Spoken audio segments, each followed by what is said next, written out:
Do you think that the city has brought something to, say, the planning county or anything like that? What were some of the big attributes or disadvantages that came about, you think?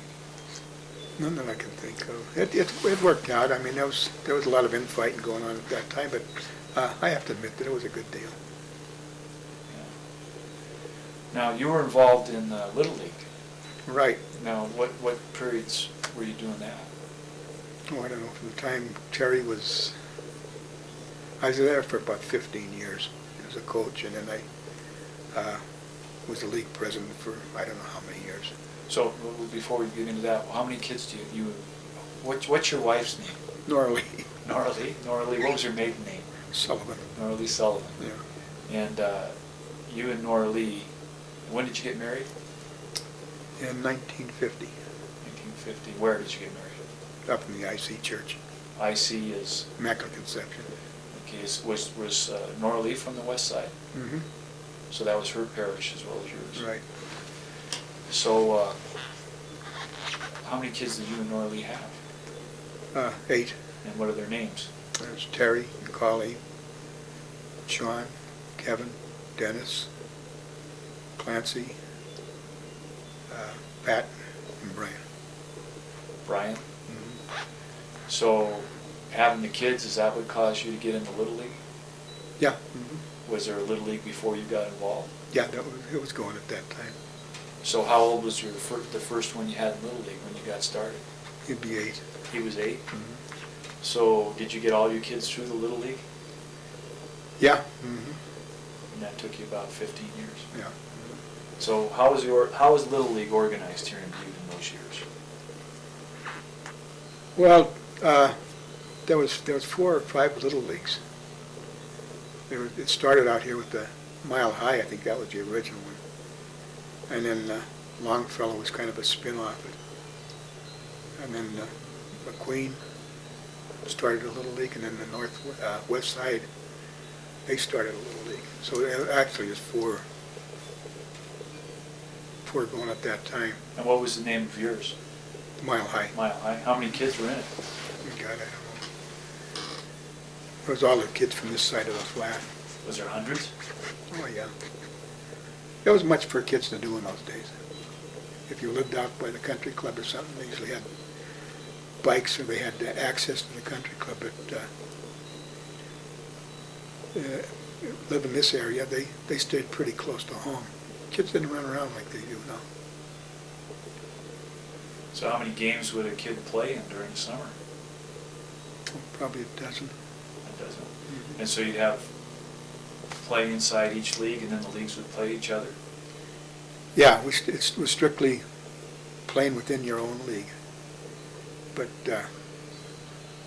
then we got involved in the National Little League tournaments, and then we started out, the Mile High got in it first, then Northwest come in it, and then I think Longfellow come in it. By then, McQueen, it folded up. So how did you do nationally? And we got out of town, but that was about it. Did you win games? Yeah, we went until we got up to Great Falls. And they had a big Little League program going up there. Matter of fact, Little League, I wasn't handling at that time, but Little League went to San Bernardino for the national tournament down there. The Butte team did? Yeah. Mm-hmm. How'd they do? They lost. They lost. Mm-hmm. So after you finished spending that kind of time and energy on the Little League, what happened next? What year did you finally get out of doing Little League? I have any idea. Okay, it was a big part of your life. I was there for all of my life, as far as I know. Okay. So you retired about when? In 1993. I left office in January of '93. And when did you start getting involved in the Carousel project? When it first started, that would be in, I don't know, 96, I think. I've been with it ever since. So how did that get started? What happened? A fellow was down in that, and first of all, they built a carousel in Missoula. And one of the Butte people was down there and seen it, and he come back and thought it was a good idea. So we started organizing a group of people to promote it. And it went over real good as far as reception of people here. The problem was there was no carvers. I had some experience in carving, but most of the people here learned out there how to do the carving. And today there's some fine carvers in Butte. When you say they learned out there, what do you mean by that? Just carving. Here on this project? They started with one horse, and then everybody kind of jumped in on it and carved parts of it, carved legs, carved the head, carved the neck, carved the body. From then on, I handled a carving shop at that time, and I got them started on I don't know, 4 or 5 more horses before I left, and I just stayed on as a carver. So how many horses have you carved? I've carved on probably half a dozen. I've actually carved one horse. I've carved the heads for several others. I've carved legs for others. How long did it take you to carve the one horse? Year and a half, 2 years maybe. Just a couple hours every day? Or? Yeah. At first we spent a lot of time on it, but then it kind of wore off, and it's been a little slow. It's moving faster now. It's probably 75% complete. How many animals are done now? Oh, I don't know, probably 20, 21. 20, and then what's the organization like? What's going to happen next? They're getting some property up where the Lady of the Rockies tram is going to start, and we bought a carousel machine that has to be refurbished, and then we just bought a building to put it in. So I would guess that probably in the next 3 or 4 years it'll be going. So what you're thinking about it, what do you think the value of doing that project has been as you look back on it? This town needs one. They lost the one that they had at the gardens. It got burnt in the fire out there.